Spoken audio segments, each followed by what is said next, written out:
एक बार मुनि महाराज की संगति के कारण अपने अतीत की बातों को समझ रहा है।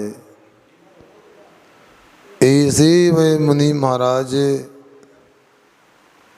जो अवधि ज्ञान की धारण करने वाले हैं, वो उस धन्य कुमार को बता रहे हैं कि हे पुण्य पुरुष, ये पुण्य कर्म ये भी पुद्गल की पर्याय है और अतीत में जो पाप का फल को भोगा वह पाप कर्म भी पुद्गल की पर्याय है। पुण्य कर्म के उदय में जीव को हर्षित नहीं होना चाहिए और पाप कर्म के उदय में जीव को बिलखना नहीं चाहिए, दुखी नहीं होना चाहिए। हे धन्य कुमार, तूने जब 33 सागर तक नरक की भयंकर यातनाओं को सहन किया, वहाँ के दुखों को सहन किया, उसको सामान्य व्यक्ति तो कहने में समर्थ नहीं है। संसार में जो दुख नरक में होते चारों गतियों में संभव नहीं, और नरक में भी 7वें नरक में दुख होते ऊपर के नरक भूमियों में नहीं। उसे 33 सागर की आयु को पूरा करके और भयंकर रौद्र ध्यान के साथ में तू शंभु रमण समुद्र में रागुल मत्स्य अर्थात महामत्स्य की पर्याय को प्राप्त हुआ। वहाँ पर भी तेरे नरक के संस्कार रहे, पूर्व के कर्म का विपाक भी अभी निरंतर चालू है। तूने जो निर्माल का सेवन किया, तूने जो मंदिर के उपकरणों को बेच करके व्यसनों का सेवन किया और भयंकर पाप कर्म का उपार्जन किया, भाई 7वें नरक की भूमि में भी उसका फल पूरा नहीं हो पाया। उस महामत्स्य की पर्याय में भी तूने भाई लगभग 1 करोड़ पूर्व की भाई आयु को प्राप्त करके अनेक संकलेश परिणामों के साथ में दुखों को भोगा और वहाँ दुखों को भोग करके पुनः नरक में उत्पन्न हुआ, क्योंकि निर्माल सेवन का पाप कर्म का फल है, आसानी से छूट नहीं सकता है। और नरक में जाकर के भयंकर दुखों को सहन किया, वहाँ से निकल करके पुनः अनेक त्रस्त पर्यायों को प्राप्त किया, अर्थात 2 इंद्री, 3 इंद्री, चतुरेंद्री, असैनी, पंचेंद्री, सैनी, पंचेंद्री पर्यायों को तूने प्राप्त किया। कभी तू स्थावर पर्याय में उत्पन्न हुआ, पृथ्वी काय की पर्याय को प्राप्त करके कूटा गया, खोदा गया, रोदा गया, जलाया गया, अनेक प्रकार से तूने पृथ्वी काय में उत्पन्न होकर के दुख को भोगा। कभी जल कायक बना, कभी तेरे को जमाया गया, कभी उबाला गया, कभी कूटा गया, ऊपर से पटका गया। इस प्रकार जल काय की पर्याय में दुखों को तूने सहन किया। धन्य कुमार, एक कहानी एक तेरी नहीं, इस संसार में रहने वाले हर प्राणी की कहानी है। जो सच्चे धर्म को समझता नहीं, सच्चे धर्म पर विश्वास नहीं करता, सच्चे धर्म का श्रद्धान नहीं करता, जो धर्म का आचरण नहीं करता, उसे ऐसे अनेक प्रकार के दुखों को सहन करना पड़ता है। अग्नि कायक हुआ, और अग्नि कायक होकर के वहाँ पर भी दुखों के माध्यम से तू दुखी हुआ। कभी तेरे लिए शस्त्र के द्वारा कूटा गया, कभी लोहा आदि में भय तेरा प्रवेश होने के कारण घनों के माध्यम से चोट पहुँचाई गई, कभी पानी डाल करके तुझे नष्ट किया गया। ऐसे अग्नि कायक पर्याय को तूने सहन किया, वायु कायक पर्याय को सहन किया। कभी तू पंखे के रूप में चलाया गया, कभी अग्नि में प्रवेश करके गर्म किया गया, कभी नदी आदि समुद्र आदि के स्पर्श से ठंडा किया गया। और अनेक प्रकार कभी सूक्ष्म पर्याय को, कभी बादर पर्याय को प्राप्त होकर के तूने वायु कायक के रूप में स्थावर के दुखों को भोगा। कभी वनस्पति कायक हुआ, कभी बड़े बड़े वृक्ष के रूप में हुआ। शीत की बाधा, धूप की बाधा, बरसात की प्रतिकूलता, तूने अनेक प्रकार से दुखों को प्राप्त किया। कभी तू निगोद पर्याय को प्राप्त हुआ, कभी नित्य निगोद, कभी इतर निगोद, कभी बादर कायक, कभी सूक्ष्म कायक, सूक्ष्म निगोद।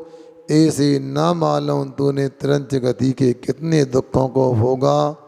84 लाख योनियाँ होती हैं, 7 लाख नित्य निगोद संबंधी, 7 लाख इतर निगोद संबंधी, 10 लाख प्रत्येक वनस्पति संबंधी। ऐसे इन योनियों को तूने अपना जन्म का स्थान बनाया और सब कुछ इस प्रकार की प्रतिकूलता को भोगता हुआ तूने अनेक भवों तक, अनेक भवों तक दुखों को हटाया। मगर जो तूने निर्माल का सेवन किया था, जो तूने मंदिर के उपकरणों को बेच करके शराब पान किया था, मांस भक्षण किया था, शिकार किया था, चोरी की थी, जुआ खेला था, परिस्थिति सेवन किया था, वेश्यागमन किया था, उनके पाप कोई सामान्य पाप नहीं है। एक एक व्यसन का सेवन करने से भी जीव को संसार में नरक आदि के दुखों का पात्र बनना पड़ता है। तो केनाई किया जब 7 व्यसनों का सेवन किया। कभी रौद्र दान हुआ, कभी आर्त ध्यान हुआ, और इन पर्यायों के दुखों को भोगने के उपरांत जब पाप कर्म का फल हल्का हुआ और इसके उपरांत तूने भोगावती नगरी में मृष्टदाना की कोख से जन्म लिया और वहाँ जन्म लेने के लिए तू गर्भवास में पहुँचा। पिताजी का देहावसान हो गया, जन्म हुआ, माँ का मरण हो गया। बड़ा हुआ तो उन्होंने संपत्ति को खो दिया। और उस समय जब तू अकृत पुण्य नाम के नौकर का नौकर बना, खेत में मजदूरी करने गया, उसने तेरे लिए स्वर्ण मुद्राएं दी, अंगार बन गई। पुनः तूने उन मुद्रा स्वर्ण अंगारों को लौटाया, उसके पास जाके पुनः अंगार स्वर्ण मुद्रा बन गए। ये सब पुण्य पाप का संसार में खेल है, घबराने की बात नहीं। हे धन कुमार, मुनिराज का बहुत ही करुणामयी संबोधन चल रहा है। पुण्य पाप फल माई, हरक बिल को मत भाई। ही पुद्गल पर्याय उपज बिन सही थिरनाई। लाग बात की बात आई निश्चय और लाओ। तोड़ी सकल जगदंद फंद निज आत्म ध्याओ। बहुत लंबी कथा करने से क्या मतलब, मैं तेरे को इतना ही कहता हूँ। जो हुआ अतीत में भूल जाओ, बीती ताई बिसार दो, आगे की सद लेओ, विश्व का प्याला छोड़कर आत्म अमृत सेओ। ये पुण्य पाप सब पुदल की पर्याय, इनको पाकर के हंसना रोना समझदारी नहीं है। और क्या करना, अपने को संसार में सभी प्रकार के दंड फंद को छोड़कर संकल्प विकल्पों का त्याग करके एक आत्मा का ध्यान करना ही योग्य है। इसलिए हे धन्य कुमार, आत्मा का ध्यान करो, पंच परमेष्टि की भक्ति करो, उनको ध्यान में लाओ, और संसार में कोई शरण नहीं है। शुद्धात्म अरु पंच गुरु जग में शरणा दोय, मोय उदय जी के बता आन कल्पना हो। दो ही शरण है, निश्चय नहीं से निज आत्मा शरण है, और व्यवहार नहीं से पंच परमेष्टि शरण है। इन दोनों को छोड़ करके संसार में ऐसा कुछ भी कोई भी नहीं है जो अपने को शरण दे सके, अपने जीवन की सुरक्षा कर सके। इस लोक लिखा गया है, षट्खंडाधिपते सेना स्वर्गी विषयस्तथा आयु कर्मक्षयी भूते न कोपी रक्षको भवे। चक्रवर्ती की सेना भी हो, स्वर्ग के भोग पदार्थ भी हो, आयु कर्म समाप्त होने पर इस संसार में कोई भी शरण नहीं है, कोई बचाने वाला नहीं, कोई रक्षा करने वाला नहीं। धन्य कुमार, पुरानी बातों को भूल जा, आगे का विचार कर। वह धन्य कुमार और मुनिराज के चरणों में अपने पूर्व की पर्यायों को सुन करके वह और अपने विराग की वृद्धि कर लेता है, संसार से उदास हो जाता है, धर्म में और विश्वास बढ़ जाता है, धर्म में और दृढ़ हो जाता है।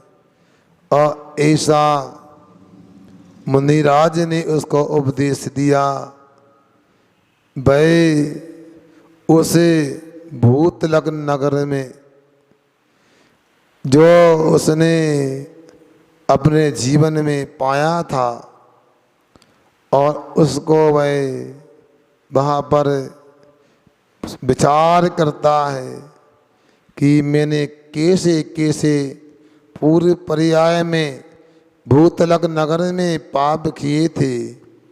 एक वह धनपति नाम का श्रेष्ठी था, जिसने गगनचुंबी शिखरों वाला मंदिर का निर्माण कराया था, रत्नों की प्रतिमा विराजमान की थी, और दूसरी ओर मैंने पाप किए थे, ऐसा बात सुनाया जा रहा है।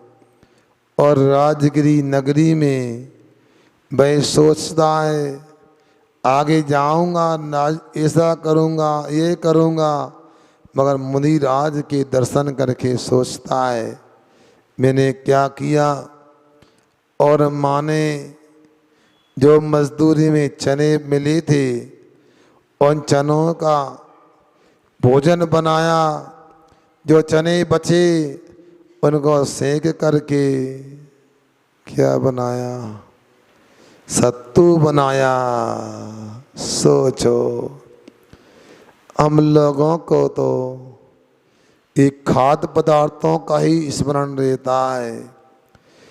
चने को, गेहूं को सेक करके जो चूर्ण बनता है उसका नाम सत्तू होता है। मगर नीतिकार कहते हैं, अध्यात्म का सत्तू का स्वाद लेना सीखो, अरंत नाम सत्तू, सिद्ध नाम घी, साधु नाम मिश्री, घोल घोल पी। मालवा के लोग पानी में सत्तू को नहीं घोलते, घी में सत्तू को घोल के खाया जाता है। बुंदेलखंड में सत्तू को पानी में घोल के खाया जाता है। अरंत भगवान का नाम ही सत्तू है, सिद्ध नाम घी है, और साधु नाम की मिश्री को घोलो और जितना खा सको, जितना पी सको, सतुआ को खाओ, सतुआ को पियो। सतुआ खाया भी जाता है और घोल के पिया भी जाता है। ऐसे अरंत सिद्ध साधु को हमेशा स्मरण रखो। आगे क्या होता है ये आप लोगों को अगली किस्त में जानकारी मिलेगी। अभी तो इतना ही है।